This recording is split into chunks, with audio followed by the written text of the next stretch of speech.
Shalom shalom bene data, Yesu ashimwe cyane. Shimye Imana yongeye kumpa akanya uyu munsi mu kwezi kwa kane itariki ya mbere kugira ngo tuganire ku magambo yayo. Uyu munsi twasomye amagambo meza cyane ari mu Bacamanza ibice 11 n'igice cya 12, Zaburi ya 50 ndetse n'Abakorinto ba kabiri igice cya mbere. Ni amagambo meza nabonye nayaha nk'umutwe uvuga guhigira Uwiteka umuhigo. Murabizi bene data ko ijambo ry'Imana ravuga ngo guhiga umuhigo ntuhigure birutwa no kutawuhiga. Twabonye hano mu sezerano rya kera mu Bacamanza twabonyemo inkuru z'umugabo bita Yefuta hari uburyo Imana Bibiliya imuvugaho amakarakteristike meza cyane. Iyo utangiye mu gice cya 11 ku murongo wa mbere havuga ngo Yefuta yari umugaleyade, icya mbere w'umunyembaraga, icya kabiri w'umunyentwari, ariko hakaba icyo bavuga ngo ariko yari umwana wa maraya. Nubwo yari umunyembaraga, umunyentwari, yari umwana reka mvuge ngo w'ikinyendaro. Ise yamubyaranye n'undi mugore amuzana mu rugo kwase, ariko ngo bene se ntibamukunda, bigera naho bamwirukana aratorongera ajya mu mashyamba. Ariko bene data, iyo dusomye inkuru z'uyu Yefuta natangaye ukuntu Imana yita ku bana nk'aba ngaba no muri iki gihe cya none.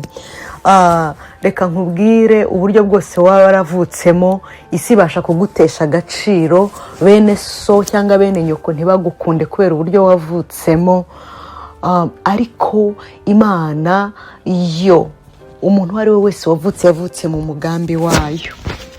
Yefuta bene se baramutaye, ariko kubera ko ngo yari umunyembaraga akaba umunyentwari, haleluya, igihe kiragira ngo bajya kumushaka, ahubwo bamutumaho ngo agaruke ababera umucamanza. Muri ibi bice twasomye twabonye ko yabaye umucamanza w'Abisirayeli imyaka igera muri 7 mbere y'uko avaho, muri 6 plutôt mbere y'uko avaho. Ibyo twabibonye mu gice cya 12 ku murongo wa 7, aho twabonye ngo nuko Yefuta amara imyaka 6 ari umucamanza w'Abisirayeli, maze Yefuta umugaleyade arapfa, baramuhamba mu mudugudu umwe w'igaleyade.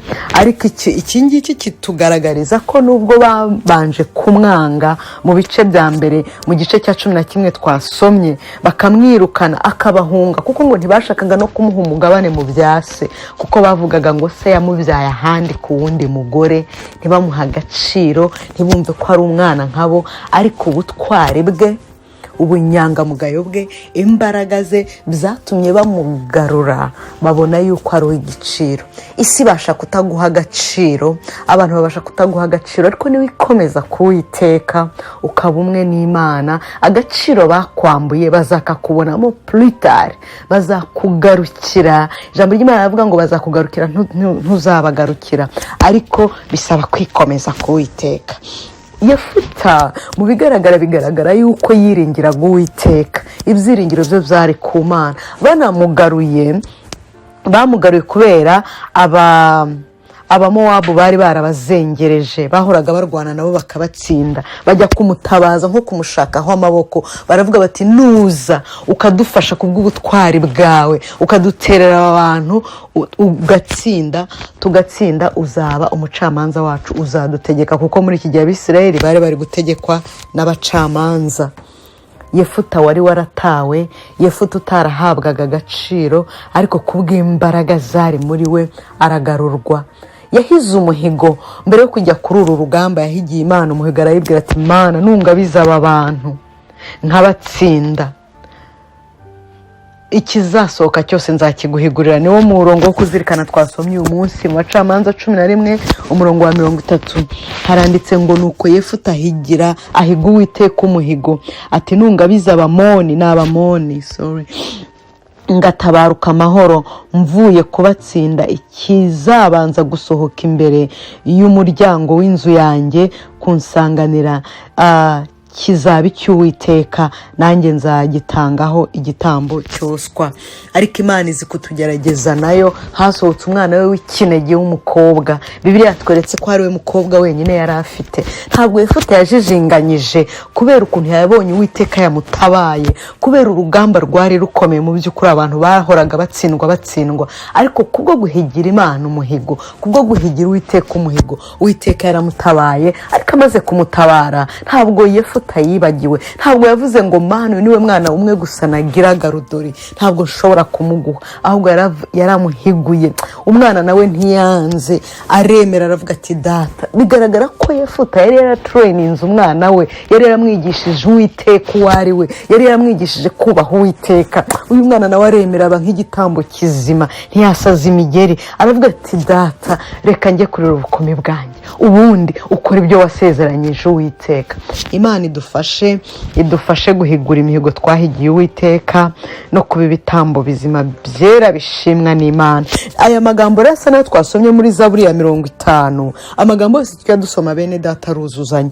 Zaburi ya 50 umurongo wa 14 kugera ku wa 15 haranditse ngo utambire Imana ishimwe, uhigurire isumba byose umuhigo wawe, kandi unyambaze ku munsi w'amakuba no ku w'ibyago. Nzagukiza, nawe uzanshimisha. Akenshi tujya tugera mu byago tugahigira Imana imihigo, ariko ukibagirwa kuyihigura iyo ibintu bimaze kugenda neza, iyo umaze kugera mu mahoro. Ariko wibuke imihigo yose wahigiye Uwiteka mu gihe byari bikomeye, wibuke kuyihigura. Amagambo twasomye mu Bakorinto ba kabiri ibice urwandiko rwa kabiri rw'Abakorinto igice cya mbere, nafashijwe n'umurongo wa 19 kugera ku wa 21. N'amagambo avuga ngo kuko umwana w'Imana Yesu Kristo uwo twababwirije ibye njyewe na Silowamu na Timoteyo, ni Paulo wavugaga, atari ye kandi ngo abe oya, ahubwo muri we harimo ye gusa. Iby'Imana yasezeranije byose muri we nimo ye iri. Nicyo gituma ari udutera kuvuga ngo amena, ngo Imana ihimbazwe, natwe Imana ishimwe. Mu Mana harimo ye gusa. Nta kuvuga ngo ye ngo wongere uhakane, nta guhiga ngo wongere ureke guhigura. Mu Mana iri jambo rishaka kutwereka ko niba uvuze ikintu gihagarareho, kuko n'iki Imana isezeranyije iragisohoza. Imana ntijibeshya. Imana iyo uri mu makuba, niryo jambo twasomye ngo nuba mu makuba ukayihigira umuhigo uzawusohoze. Imana ibaha umugisha rero bene data, mwibuke imihigo mwahize muyisohoze. Imana ibaha umugisha, mugira umunsi mwiza, ndabakunda, bye bye.